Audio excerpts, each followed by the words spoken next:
All right, hi guys. Today my lesson is on composers and lyricists since the Golden Age. What I did was I chose about 18 composers and lyricists that I really love, and those are the people I will be talking about today and how they influenced the way music has developed in musical theater over the last several years. So, how the music has changed. As we've evolved from the first operettas up to the Golden Age and now to contemporary theater, a lot has changed, especially when it comes to the music. We can see a shift from once opera-inspired music to now having shows that can contain music that sounds poppy, that is very Disney-heavy, music that might have an electric rock style, or even some shows now containing R&B and rap style music, thanks to Hamilton. In this lesson, I have chosen 18 of my favorite composers and lyricists that I believe have contributed great works that have shifted the way we think about and develop musicals. I'm very excited to talk about these guys because these are some of my favorites. All right, so the first one is Stephen Sondheim. Stephen Sondheim is a composer and lyricist, and in my opinion, he is one of the greatest composers and lyricists in musical theater history. Sondheim is very important to musical theater and that he helped reinvent the musical. His shows tackle themes that go beyond what traditionally would be put in musicals. It's not like his musicals are very happy-go-lucky. So most of the time they take on social or serious themes. He also creates complex music and lyrics that can be challenging to most actors. I'm sure you guys have all at some point experienced being a part of a Sondheim show, and I can guarantee you it is very challenging. So I listed for each composer a list of works that they either completely created or contributed to. So some of his most notable that you guys might recognize are obviously going to be West Side Story, Gypsy, Company, which we're about to watch for an upcoming assignment, Follies, Side by Side, Sondheim, Sweeney Todd, which is one of my personal all-time favorites, Sunday in the Park with George, and Into the Woods, which is another very popular one, and that's a good one to see how the music can kind of be tricky and a bit difficult for actors to learn that aren't used to Sondheim's music. He also has won 8 Tony Awards, as well as a Lifetime Achievement Tony for all of the music he has worked on. The next Stephen I'm going to talk about is Stephen Schwartz. I would also say that he is a very influential composer and lyricist. Schwartz is one of the only 2 composers and lyricists to have 3 shows run longer than 1,500 performances on Broadway. He does a great job of writing what people want to see and creating shows that just run for a very long time. Some of his most popular works out of everything he's done is obviously Godspell. Everyone knows Godspell. Then there's Pippin. He did Rags, Children of Eden. Wicked obviously is probably his most popular, and almost everyone has seen Wicked that is involved in theater. And then Captain Louis and The Prince of Egypt. So yeah, he's one of my favorites. He just is really great at writing shows that run for a very long time and are very, very popular amongst big crowds. The next is Andrew Lloyd Webber. He's a composer. Webber has contributed greatly in shaping the modern musicals and is known for creating electric rock-based musicals. When Webber created Cats, he started what is called the mega musical phenomenon. This showed that productions could be big blockbusters and shows could be aimed at family tourists. So just like how Jaws influenced the film scene and showed that films could be big blockbusters that just they crank them out and then they get big money in return. It's the same with musicals. They discovered musicals could make a lot of money. Some of his famous works are Joseph and the Amazing Technicolor Dreamcoat, Jesus Christ Superstar, Evita, Cats, obviously. Starlight Express, if you guys haven't seen this, I recommend at least seeing it once. I'm personally not a huge fan. I think it's one of those moments where it's just like, oh, that was a choice. It's definitely more of a children's show. It was huge in London, but it definitely shows how sometimes like composers can write shows that you think are questionable. um, and then Phantom of the Opera obviously is very, very popular. Um, and he actually wrote Love Never Dies, which is supposed to be the sequel to Phantom of the Opera, and that came out in 2010. School of Rock is one of his more recents, and it's very, very popular as well. And of course, it plays on more of the rock sound that he has in a lot of his musicals.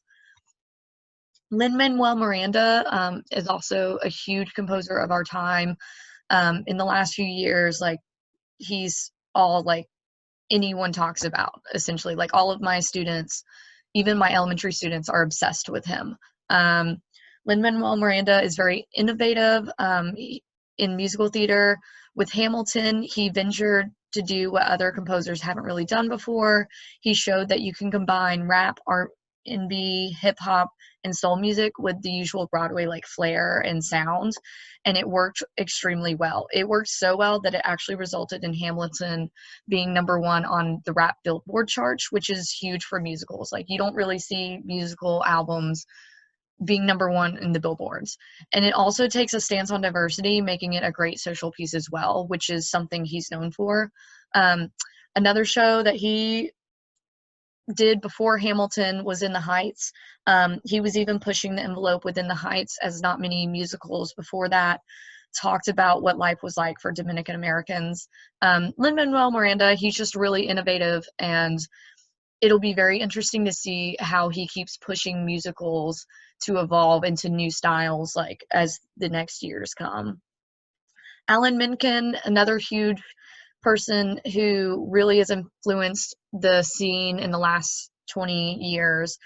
He's a composer, and he is like huge when it comes to Disney. So with this being like what I consider more of a Disney musical era, Alan Menken is super important as he is a heavy hand in creating a lot of songs for Disney. He basically revived the Disney animation movies with music, creating a new era of catchy tunes that would eventually be developed into Broadway musicals. So he, in my opinion, like did a lot of the legwork of making, you know, catchy show tunes. So animations, Disney animations specifically, like became really popular, and then eventually like they wanted to make them into musicals. A couple musicals that he did that were very popular were Little Shop of Horrors. That's a very popular show that I've seen many times at many community theaters. Beauty and the Beast obviously is a huge Disney show. A Christmas Carol, The Little Mermaid, another big Disney show. Then there's Sister Act, Newsies, Aladdin, and then The Hunchback of Notre Dame is actually one of my favorites that he's ever done. If you haven't had the chance of watching the off-Broadway, I think it's the off-Broadway version. I know I didn't make it to Broadway, but if you haven't had a chance to watch this musical, oh, it's so good, and the music is just incredible. Alan Menken has received 8 Academy Awards, 11 Grammy Awards, and 1 Tony Award for his works. This little video right here, I'm not going to play it right now, but I'm going to send you guys the Google Slides or PowerPoint, so you guys could always go back and click on this. It's basically like a fun little medley that Menken threw together, showing like a lot of the songs that he's composed. It basically is just a fun little trip down memory lane of like all your childhood Disney songs that you might have enjoyed. So it's a really nice little piece. Next, I'm going to talk about 2 lyricists that worked really closely with Andrew Lloyd Webber, Alan Menken, and Stephen Schwartz. So Tim Rice is one of those lyricists. He worked on Aida with Elton John, as well as The Lion King with Elton John. He did Aladdin and Beauty and the Beast with Alan Menken. Let's see. He also did Evita with Andrew Lloyd Webber, and Jesus Christ Superstar and Joseph and the Amazing Technicolor Dreamcoat. What he does is all those composers create the music, and then he goes in and he writes the lyrics to those music. So he's had a really interesting career of working with many different amazing composers. The other one is Howard Ashman. Excuse me if I said that wrong. He also was like really big with working with Alan Menken. Honestly, all of these shows were with Alan Menken except for Smile, which he did in 1986 with Marvin Hamlish. Sorry if I said that wrong. But yeah, so he worked on Little Shop of Horrors, Beauty and the Beast, The Little Mermaid, and Aladdin. So another favorite pairing of mine, and they're more new on the scene, is Pasek and Paul. They're composers and lyricists, and they kind of do a crossover between both Broadway and film a lot as well, just like previous composers have before. They're known for Edges, A Christmas Story, James and the Giant Peach, which was actually the show that made me really like figure out who they were, because I saw that show back when the Alliance Theater did it, and I just fell in love with the music that they wrote with it. It's a really, really good version of James and the Giant Peach. They did Dogfight and then Dear Evan Hansen. They also wrote lyrics for the movie La La Land, and they wrote 9 original songs for the film The Greatest Showman. So I was trying not to mention that many film references, because I'm trying to just focus on Broadway itself or off Broadway or just musical theater. But I mentioned them working on those 2 movies because I feel like it was a really big moment for, musicals starting to move towards a more poppy sound, especially with The Greatest Showman. Like the first time I saw it, I was like, wow, this is like super poppy, like musical meets pop music, like 100%. And even their show Dear Evan Hansen, a lot of pop artists are covering songs from that show. And it's just showing that musicals are starting, at least musicals that have pop music, are starting to become more mainstream again, just like they used to be in like the early 1900s and like the 1930s, where we're going to start hearing more of these musical theater songs on the radio with regular pop sensation songs. The next composer is Jonathan Larson. He was involved with Rent and Tick, Tick, Boom. Obviously, these are both very popular shows. His work was important as it explored many topics involving sexual orientation, HIV, multiculturalism, and addiction. So his works were social work, social pieces, really contributing to like how musicals can take a social stance on some of these more serious topics that people may not want to talk about. Jason Robert Brown, he's another good composer and lyricist that is really good at creating complicated piano pieces and like complicated music. He won 3 Tony Awards for Parade and Bridges of Madison County.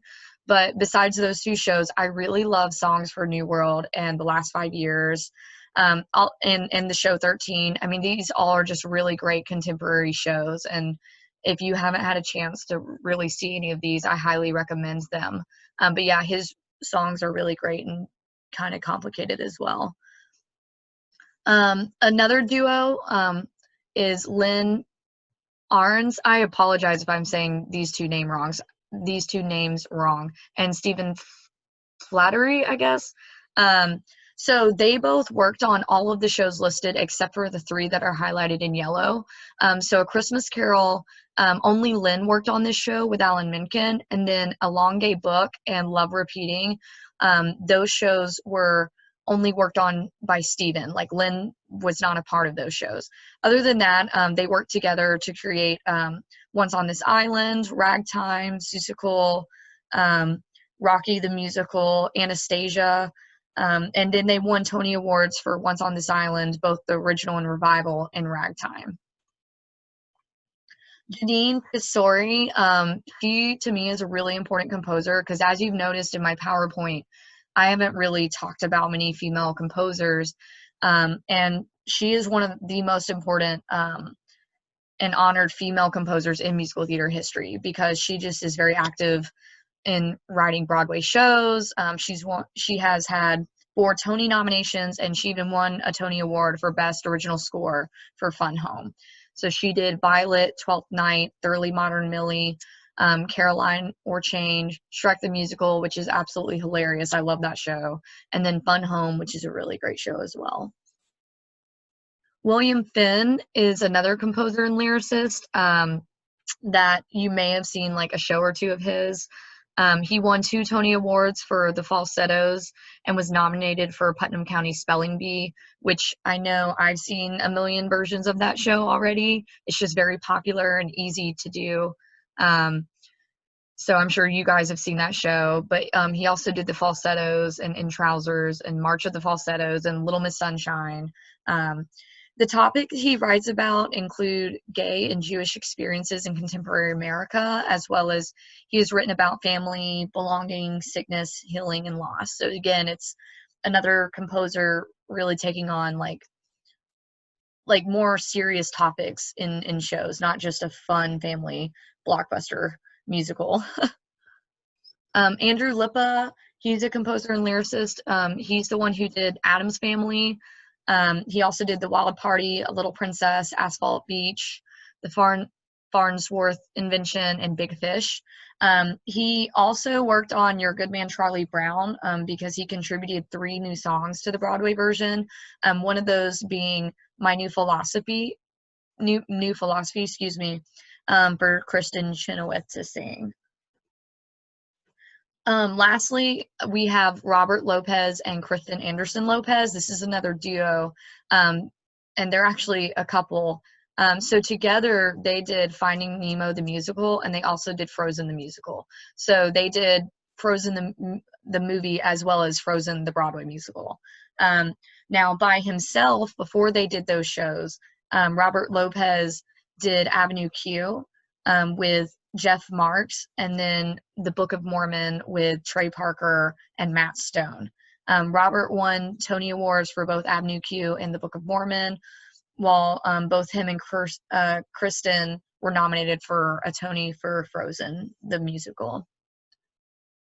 So what I did was, in case you are interested in any of the composers or lyricists I talked about today, or there was a composer that you really like that you want to just see more of, or like see an interview of, or maybe hear a song that they've done, I found videos of all the different composers and lyricists. Like some of these, so this first page is of like different interviews with some of them. So this is an interview of Sondheim talking about him writing a song for Sweeney Todd the musical. It's very interesting to hear him talk about just how he went about that process. It's very fascinating. This one's kind of long, so this is only if you really want to like buckle in and learn about Stephen Schwartz. But Jeanine Tesori, she interviews Stephen Schwartz, and they talk about his career and writing music and such. There's one with interviewing Lin-Manuel Miranda, Andrew Lloyd Webber, the Lopez's, and how they wrote Frozen, how an interview with Pasek and Paul, and how they, got into writing shows, Andrew Lippa. And then on this page these are videos of songs from the composers and lyricists. So these are videos of either them singing their own songs that they wrote, or songs that they're having actors sing, and they're coaching the actors through that song. And this video down here of Stephen Schwartz singing The Wizard and I, it's actually him not only singing the song, but singing the evolution of how he wrote the song, which is like pretty cool. So again, if you guys want to know more about these specific composers and lyricists that I talked about, feel free to watch these videos. They're very interesting. And I hope you guys enjoyed the composers and lyricists that I chose. I know I enjoyed their shows very much, and I hope you guys enjoyed them as well.